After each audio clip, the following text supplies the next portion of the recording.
નમસ્કાર, હું આસ્થા તિવારી અને આપ જોઈ રહ્યા છો જનાદેશ ન્યૂઝ। નજર કરીએ આજના વિશેષ સમાચાર ઉપર। શરૂઆત સુરતના સમાચારથી કરીએ તો સુરત શહેરના કોંગ્રેસ સમિતિ દ્વારા રત્ન કલાકારોને સાંત્વના પાઠવવામાં આવી છે। રત્ન કલાકાર હિત રક્ષક સમિતિના કાર્યકર્તાઓ માનગઢ ચોક ખાતે એકઠા થયા। રત્ન કલાકારોનું હિત સર્વેપરી અને મંદિરના કપરા સમયમાં અમે તમારી સાથે છીએ એના પોસ્ટર હાથમાં લઈ રત્ન કલાકારોને સહાનુભૂતિ પાઠવાઈ છે। આ દિવસો પણ ચાલ્યા જશે, સમય થોડો આપો, જીવન અમૂલ્ય છે, આત્મહત્યા કોઈ ઉકેલ નથી તેવા બેનરો લઈને કોંગ્રેસે દેખાવ કર્યા હતા। અલગ અલગ સ્લોગન હાથમાં લઈને કોંગ્રેસે રત્ન કલાકારોને સાંત્વના પાઠવી હતી। હાલ હીરા ઉદ્યોગમાં મંદીનો માહોલ છે, જ્યારે રત્ન કલાકારના આપઘાતના કિસ્સાઓ પણ સામે આવ્યા છે। ત્યારે આ કપરા સમયમાં રત્ન કલાકારોની પડખે કોંગ્રેસની સરકાર આવી છે। જી, મારું નામ ચેતન રાદડિયા। શ્રી સુરત શહેર જિલ્લા કોંગ્રેસ સમિતિ પ્રેરિત રત્ન કલાકાર હિત રક્ષક સમિતિ સુરત શહેર દ્વારા જે દિવસે ને દિવસે આત્મહત્યા રત્ન કલાકારો કરી રહ્યા છે, તો રત્ન કલાકારો આત્મહત્યા ન કરે એના માટે જનજાગૃતિનો કાર્યક્રમ રાખ્યો છે। કારણ કે જે આ નફ્ફટ સરકાર, એક વેપારી સરકાર હોય એ રીતે જે ટેક્સને વેટ ઉઘરાવી રહી છે, એના બદલામાં કંઈ આપતી નથી રહી। એટલા માટે જે રત્ન કલાકાર છે તે દિવસે ને દિવસે અકળાઈ રહ્યો છે, એટલે અકળાય નહીં એના માટેનો અમારો પ્રયાસ છે। સુરત નવી સિવિલ હોસ્પિટલમાં ડોક્ટર બીમારીમાં સપડાવાનો મામલો સામે આવ્યો છે। નવી સિવિલ હોસ્પિટલના પ્રવક્તા જિગીશા પાટડિયાનું નિવેદન સામે આવ્યું છે, જેમાં તેમણે કહ્યું છે કે 3 ડોક્ટરો બીમાર છે, 2 ડોક્ટરને તાવની બીમારી છે, 1 ડોક્ટરને શ્વસન તંત્રની બીમારી છે। હાલ તો નવી સિવિલ હોસ્પિટલના કેમ્પસમાં ગંદકીને લઈને કામગીરી કરાઈ રહી છે। જવાબદારી અધિકારીને સૂચના પણ આપવામાં આવી છે।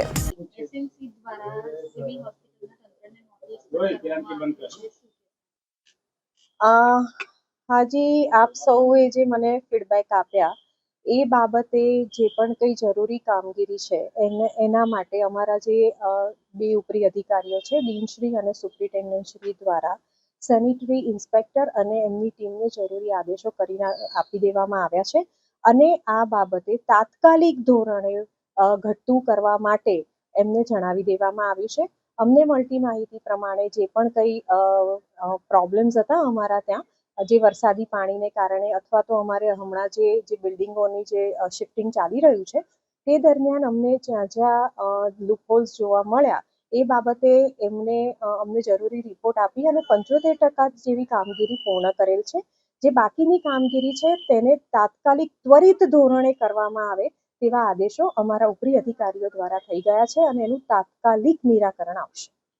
જે દર્દીઓ હોસ્પિટલમાં સારવાર લેવા આવતા હોય છે તેના બદલે હોસ્પિટલમાં જે ગંદકી અને રોગચાળો જોવા મળી રહ્યો છે, આપ સૌ જાણો છો તે પ્રમાણે હમણાં જે થોડાક પાછલા મહિનાઓમાં જે વરસાદી વાતાવરણ રહ્યું એ વરસાદી વાતાવરણને લીધે જે થોડીક અમને જે તકલીફ પડી રહી છે એના બાબતે અમારા જે સેનિટરી ઇન્સ્પેક્ટર અને એમની ટીમ કાર્યરત જ છે। પરંતુ કોઈક જગ્યાએ જો આ બાબતે ક્ષતિ કે ઉણપ રહી ગઈ હોય તો એ બાબતને અમારે સોલ્વ કરવા માટે અમે કટિબદ્ધ છીએ અને એને જરૂરી પગલાં લઈ અને ત્વરિત ધોરણે પૂરું કરવામાં આવશે।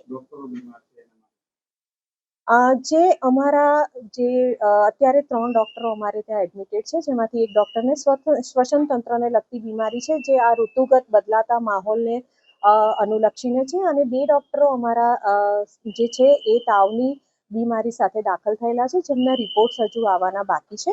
તો એના માટે અમે જે પણ કંઈ છે જરૂરી નિદાન અને સારવાર શરૂ કરી દીધેલા છે।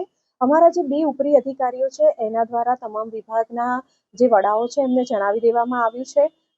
તદુપરાંત અમારા જે મેડિકલ સ્ટુડન્ટ્સ છે અને રેસિડેન્ટ ડૉક્ટર્સની જે ટીમ છે એમને જણાવી દેવામાં આવ્યું છે કે આપને કોઈ પણ રોગના શરૂઆતી લક્ષણો દેખાય તો આપે જે તે ડૉક્ટરનો સંપર્ક કરી એના દ્વારા જરૂરી નિદાન કરાવી સારવાર શરૂ કરવી, અને જ્યાં સુધી આપ લક્ષણ મુક્ત નથી થતા અથવા તો સ્વસ્થ નથી થતા ત્યાં સુધી અમારા જે પણ કંઈ ડૉક્ટર્સ છે, વિવિધ ડૉક્ટર્સની ટીમ છે, એના સુપરવિઝનમાં જ રહેવાનું રહેશે એવા આદેશો થઈ ગયેલ છે।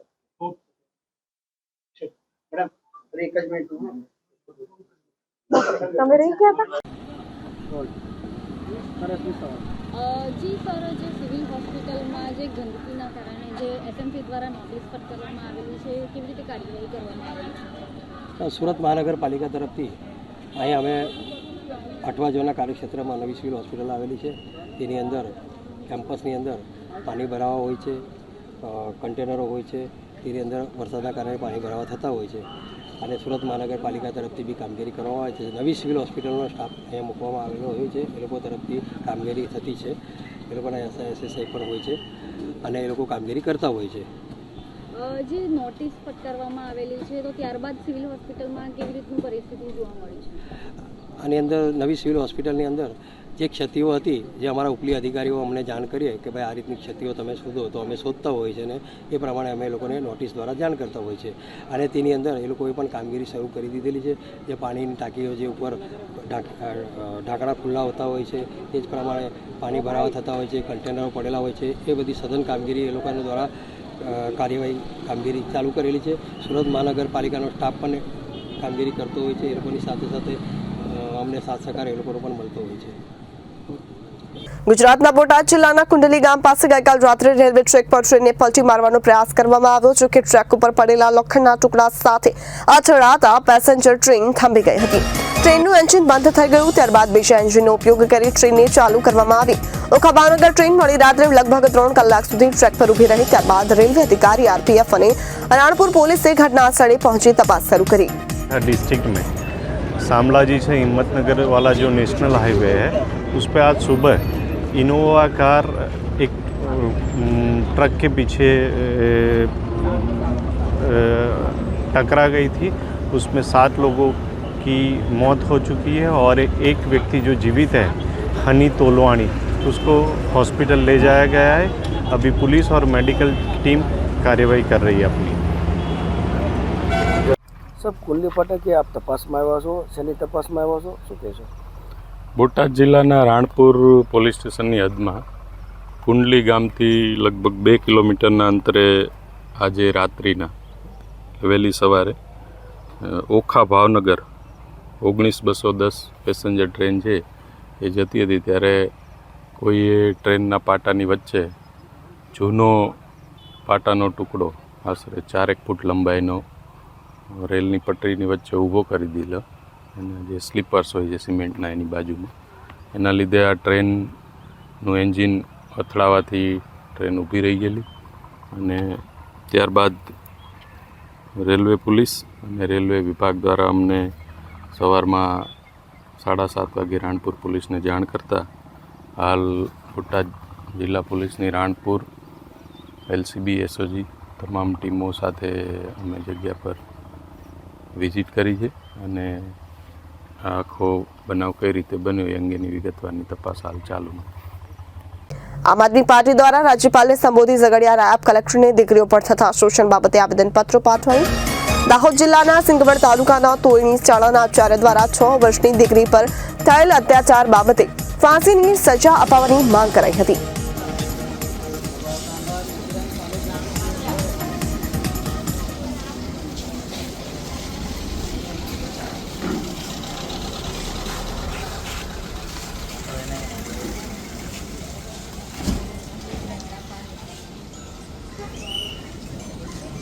આજરોજ હમણાં જ હાલમાં 2-3 દિવસ પહેલાં જે દાહોદ જિલ્લાના સિંગવડ તાલુકાની તોરણી પ્રાથમિક શાળામાં ધોરણ 1માં અભ્યાસ કરતી બાળકીને ત્યાંના જ પ્રિન્સિપાલ દ્વારા જે દુષ્કર્મ કરવાના ઈરાદે ગળું દબાવીને હત્યા કરી નાખી છે.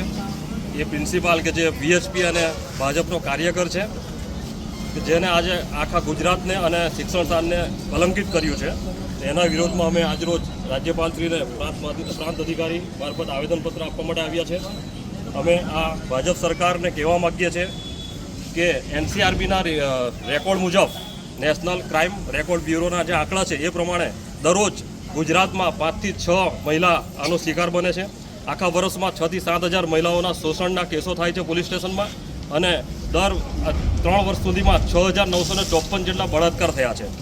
અને એમાં નવાઈની વાત એ છે કે મોસ્ટ ઓફલી બધા ભાજપ સાથે સંકળાયેલા લોકો વધારે છે. તો શું આ સરકાર, જે ભાજપની સરકાર છે, એ આવા લોકોને છૂટો દોર આપી દીધો છે કે ગુજરાતની દીકરીઓને મારી નાખે, રેપ કરે?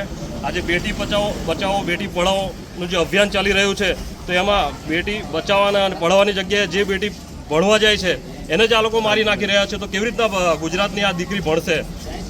તો અમે હર્ષ સંઘવી જે ગૃહમંત્રી છે એને પણ અને ગુજરાતના મુખ્યમંત્રીશ્રીને રજૂઆત કરીએ છીએ કે આવા હત્યારાને ફાંસી આપો અને જે પણ કંઈક આની પાછળ જવાબદાર લોકો છે એમને કડકમાં કડક સજા થવી જોઈએ.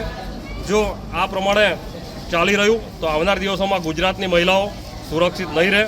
આજે બહુ ચિંતાનો વિષય છે. NCRBના આંકડા કહે છે કે છેલ્લા 4 થી 5 વર્ષમાં 40,000થી પણ વધુ મહિલાઓ આનો શિકાર બની છે અને એમાં 195 જેટલા આરોપીઓ તો હજુ ફરાર છે જે પકડાયા નથી. તો આજે જે ગૃહમંત્રી અને જે મુખ્યમંત્રી જે આ લોકો ગુજરાતના વિકાસની વાતો કરે છે, ગુજરાત સુરક્ષિત હોવાનો દાવો કરે છે, તો આ બધા જે દાવા છે એ પોકળ સાબિત થઈ રહ્યા છે, જે ખરેખર એક ચિંતાજનક વિષય છે.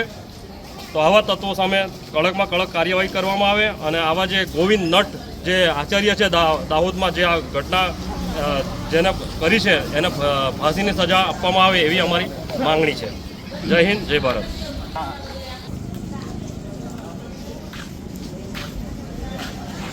જય હિન્દ, જય ભારત મિત્રો. ત્યારે જે દાહોદમાં જે નિંદનીય ઘટના બની છે, ઘણી દુઃખદ ઘટના છે. અમે આજે આવેદનપત્ર આપવા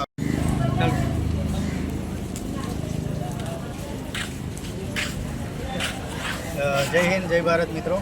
ત્યારે જે દાહોદમાં જે નિંદનીય ઘટના બની છે, ઘણી દુઃખદ ઘટના છે.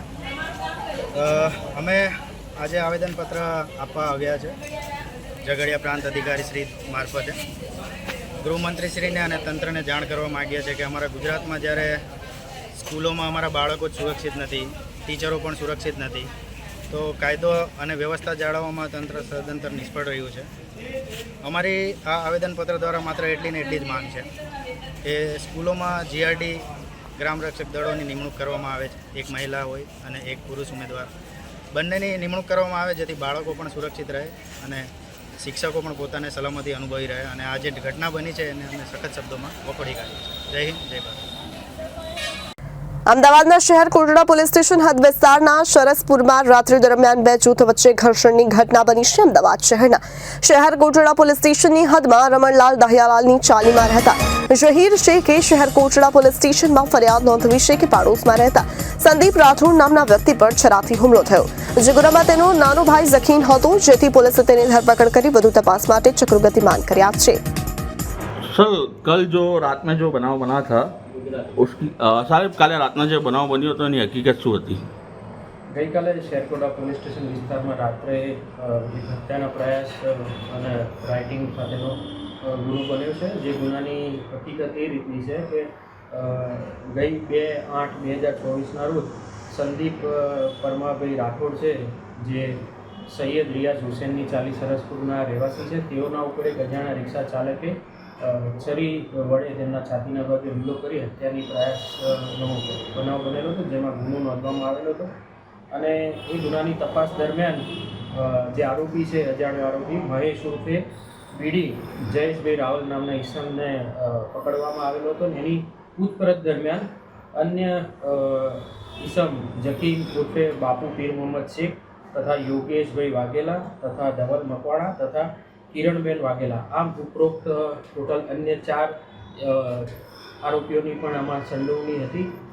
જે ગુનો કરવાનો મુખ્ય હેતુ હતો કે જે ફરિયાદી છે એ આ ઝકીર ઉર્ફે બાપુને જે એનો દારૂનો ધંધો હતો એ દારૂના ધંધામાં અડચણરૂપ થતો હતો. તો એ વાતનું ખાર રાખી અને આ ઉપરોક્ત તમામ આરોપીઓ ભેગા મળી અને આ કાવતરું રચી અને આ સંદીપ રાઠોડ ઉપર હુમલો કરવામાં આવેલો હતો. જે હુમલાના અદાવત રાખી ગઈકાલ રાત્રે સંદીપના જે પરિચિતો છે, જેમાં પરેશભાઈ રાઠોડ, શૈલેષભાઈ રાઠોડ, કાલુ તથા અન્ય 5 થી 6 ઈસમોએ આજે ઝકીર ઉર્ફે બાપુ છે તેના ભાઈ છે ઝહીર અબ્બાસ શેખ, તેઓ પણ જે અગાઉનો ફરિયાદી છે સંદીપ એના જ બાજુના વિસ્તારમાં રહેતા હતા. તો તેઓના ભાઈ ઉપર તલવાર અને પાઇપો વડે જીવલેણ હુમલો કરવામાં આવેલો હતો. સાથે સાથે જ્વલનશીલ પદાર્થ એમના ઘર ઉપર ફેંકી અને એમના સરસામાનને આગ લગાડવામાં આવેલી હતી. સાથે રિક્ષાઓમાં પણ નુકસાન પહોંચાડવામાં આવેલું હતું.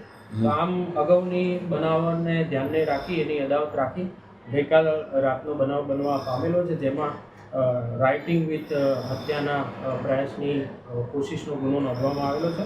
અને હાલમાં જે બનાવ છે એ બનાવ સંદર્ભે બનાવ સ્થળે પૂરતો પોલીસ બંદોબસ્ત રાખવામાં આવેલો છે, જેથી કોઈ અનિચ્છનીય બનાવ ન બનવામાં આવે. સાહેબ અત્યાર સુધી કોઈની ધરપકડ કરવામાં આવી છે? હાલમાં આરોપીઓ છે ગુનો કરી અને ભાગતા ફરે છે, પણ પોલીસની અલગ અલગ ટીમો બનાવી આરોપીઓને તાત્કાલિક ઝડપી પાડવા માટે ચતુર ગતિમાં કરવામાં આવે છે. સાહેબ આપણે પોલીસ ચોકીની આ સામે જ બનાવ બન્યો, દરમિયાન અહીંયા કોઈ પોલીસ કર્મચારીઓ હાજર હતા? બનાવ જેવો બન્યો, જેવી પોલીસને જાણ થઈ તાત્કાલિક પોલીસ ઘટના સ્થળે પહોંચી ગઈ હતી અને વધુ કોઈ બનાવ ના બને એ બાબતે તકેદારીના પગલાં રાખી અને અન્ય પોલીસ ફોર્સ છે સ્થળ ઉપર આવી ગયેલો અને વધુ કોઈ પણ જાતનો અનિચ્છનીય બનાવ ના બનવા પામે એ બાબતની તકેદારી હાલ પૂરતી રાખવામાં આવી છે. જો કે આ પોલીસ સ્ટેશનની બિલકુલ સામે આ બનાવ બન્યો હતો અને આરોપી કેટલા માથા ભારે હતા કે પોલીસનો કોઈ ખોફ ના રહ્યો એમને, અને પોલીસ સ્ટેશનની 500 મીટરની બી દૂરી નથી ને આવો બનાવ બન્યો, આખો ઘરને હાથ ચાપી દેવામાં આવી હતી. બનાવ બન્યો એ પોલીસના જાણમાં હોત તો ચોક્કસ પોલીસ તેને અટકાવી શકી હોત. આ બનાવ બન્યો છે એ બાબતે પોલીસને જેવી પણ માહિતી મળી તાત્કાલિક પોલીસ ઘટના સ્થળે પહોંચી અને વધુ કોઈ બનાવ નથી બનવા દેવા પામ્યો એ બાબતે પોલીસે જે એ તાત્કાલિક કાર્યવાહી કરવામાં આવેલી છે. અને આરોપી બી ફરાર થઈ ગયા, એટલે બિલકુલ નજદીક પોલીસ ચોકીથી છતાં આરોપી ફરાર થઈ ગયા. આરોપીઓ ગુનો બનાવ પછી ભાગી ગયા છે. એ આરોપીઓને પકડી પાડવા માટે પોલીસના પૂરતા પ્રયાસો હાલમાં હાથ ધરવામાં આવેલા છે. ભારતીય જનતા પાર્ટીના લોકસભા સાંસદ અને હિન્દી સિનેમા કલાકાર કંગના રનૌત પોતાના નિવેદન પર યુટર્ન લેતા એક વિડીયો જાહેર કર્યો છે. સોશિયલ મીડિયા પર પોસ્ટ કરાયેલા એક વિડીયોમાં તેણીએ કહ્યું છે કે હું કૃષિ કાયદા અંગે મારા પક્ષ સાથે ઊભી છું અને મારા શબ્દોને પાછા લઉં છું. આખો વિડીયો જુઓ. नमस्ते दोस्तों, पिछले बीते कुछ दिनों में मीडिया ने मुझसे फार्मर्स लॉ पे कुछ सवाल किए और मैंने ये सुझाव दिया कि किसानों को फार्मर्स लॉ वापस लाने का प्रधानमंत्री जी से निवेदन करना चाहिए. मेरी इस बात से बहुत सारे लोग निराश हैं और डिसअपॉइंटेड हैं. जब फार्मर्स लॉ प्रपोज हुए थे तो हम बहुत सारे लोगों ने जो है उनका समर्थन किया था, लेकिन बड़ी ही संवेदनशीलता से और सहानुभूति से हमारे माननीय प्रधानमंत्री जी ने वो लॉज जो थे वापस ले लिए थे और ये हम सब कार्यकर्ताओं का कर्तव्य बनता है कि हम उनके शब्दों की गरिमा रखें. मुझे ये बात भी ध्यान रखनी होगी कि मैं अब एक कलाकार नहीं, भारतीय जनता पार्टी की कार्यकर्ता हूँ और मेरे ओपिनियंस अपने नहीं होने चाहिए, वो पार्टी का स्टैंड होना चाहिए. तो अगर मैंने अपने शब्दों से और अपनी सोच से किसी को डिसअपॉइंट किया है, मुझे खेद रहेगा. I take my words back. Thank you. ભાજપ દેશની જનતાને લૂંટવા સંગઠિત ભ્રષ્ટાચાર કરી રહી છે. આપના રાજ્યસભા સાંસદ સંજયસિંહનો બીજેપી પર મોટો આરોપ. સાંભળો શું બોલ્યા. एक तरफ अरविंद केजरीवाल और आम आदमी पार्टी है जो बिजली फ्री देती है, दूसरी तरफ भारतीय जनता पार्टी है जो बिजली के नाम पर खुली लूट करती है, दिन दहाड़े जनता का जेब काटती है. पूरे देश में सोलर बिजली 2.5 रुपए यूनिट सरकारों को मिल रही है, कोयले की बिजली 2 रुपए, 2.5 रुपए, 3 रुपए यूनिट सरकारों को मिल रही है. लेकिन अडानी को 6,600 मेगावाट की बिजली 4 रुपए यूनिट की दर से मिली. यह 1 रुपए की डकैती किसके जेब में डाली जा रही है? यह 1 रुपए की लूट किससे की जा रही है? महाराष्ट्र की जनता से. महाराष्ट्र के लोगों ध्यान से सुनिएगा, हिसाब लीजिएगा एक एक चीज का. ये 1 रुपए प्रति यूनिट की लूट आपकी जेब से की जा रही है. अडानी अपने पास से नहीं दे रहा है, मोदी जी अपने पास से नहीं दे रहे, अब आपसे लूटी जाएगी ये जो 1 रुपए यूनिट, 1.5 रुपए यूनिट महंगी बिजली दी गई.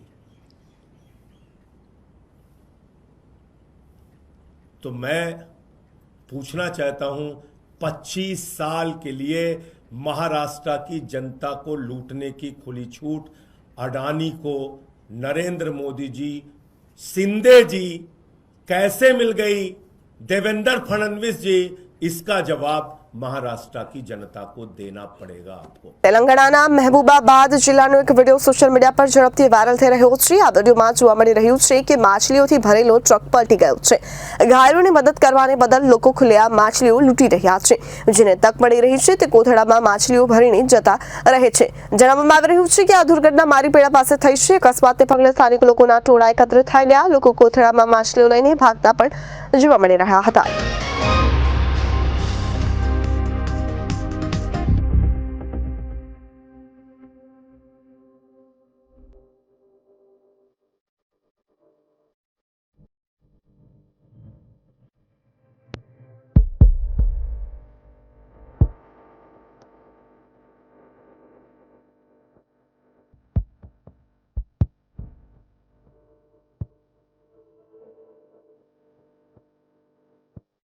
આધ્યાત્મિક ગુરુ રામભદ્રાચાર્યનું તિરુપતિના પ્રસાદમાં પ્રાણીઓનું ચરબી ભેળવવા પર મોટું નિવેદન સામે આવ્યું છે। 1857માં મંગલ પાંડેની જે સ્થિતિ હતી તે જ અમારી સ્થિતિ છે। એટલા માટે અમે કહી રહ્યા છીએ કે મંદિરોને સરકાર હસ્તક ન લેવા જોઈએ। સરકારે અમારું અધિગ્રહણ સમાપ્ત કરવું જોઈએ। स्थिति मंगल पांडे की थी 1857 में, वही स्थिति हमारी है। अब हम किसी न किसी परिणाम तक पहुंचेंगे, अभी उनको बताना ठीक नहीं। सरकारी नियंत्रण में होने के बाद भी इस तरह की घटनाएं हो रही है, इसीलिए हम कह रहे हैं कि मंदिरों का सरकारी अधिग्रहण नहीं होना चाहिए। आगे क्या योजना रहेगी? यही कि सरकार हमारा अधिग्रहण समाप्त करे। महाराज जी, नारी सशक्तिकरण की बातें करते हैं लेकिन नारियां और बच्चियां आज भी सुरक्षित नहीं, क्या कहेंगे? नहीं, सुरक्षित है और उनके लिए कठोर दंड की व्यवस्था सरकार ने कर दी है। तो विधान और लोकसभा में पास हो गए, सब प्राण दंड तक हो जाएगा उनको। गुरु जी, भारत में ऐसे कई बड़े मंदिर हैं, क्या आपको लगता है कि वहाँ के प्रसाद का भी इस तरह का जांच की जानी चाहिए? हाँ, हो जाएगी। हम लोग अब अलग सी व्यवस्था सोच रहे हैं, बहुत अच्छा सोच रहे हैं। હરિયાણામાં સત્તા માટે મત માંગવા નથી આવ્યો, પરંતુ સત્તા છોડીને હરિયાણાના લોકોના ઉત્થાન માટે મત માંગવા આવ્યો છું। સાંભળો અરવિંદ કેજરીવાલ શું બોલ્યા। दोस्तों, अब चुनाव आ रहे हैं, ये सारी पार्टियां आएंगी। मैं आपसे वोट मांगने आया हूं, इसलिए नहीं कि हमको सत्ता में आना है। सत्ता छोड़ के आया हूं, दिल्ली के मुख्यमंत्री पद को त्याग पत्र दे के आया हूं, छोड़ के आया हूं। आज के युग में कोई अपनी चपरासी की नौकरी नहीं छोड़ता। किसी ने मेरे से त्याग पत्र मांगा नहीं था। मैंने बोला दिल्ली वालों को कि मैं जेल से आ रहा हूं, आपके मन में अगर शंका हो कि केजरीवाल ने भ्रष्टाचार किया, मेरे को वोट मत देना। अगर आपको लगे केजरीवाल ईमानदार है, मेरे को वोट देना।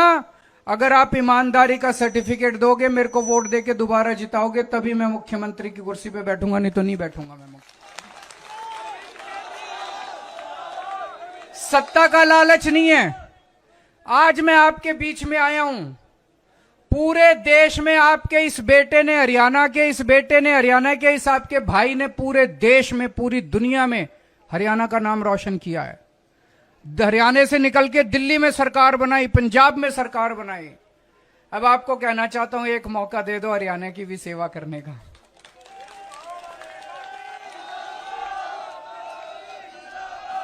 हरियाणा में भी अच्छे स्कूल बना दूंगा, हरियाणा में भी बिजली फ्री कर दूंगा, हरियाणा में भी शानदार अस्पताल, मोहल्ला क्लिनिक बना दूंगा।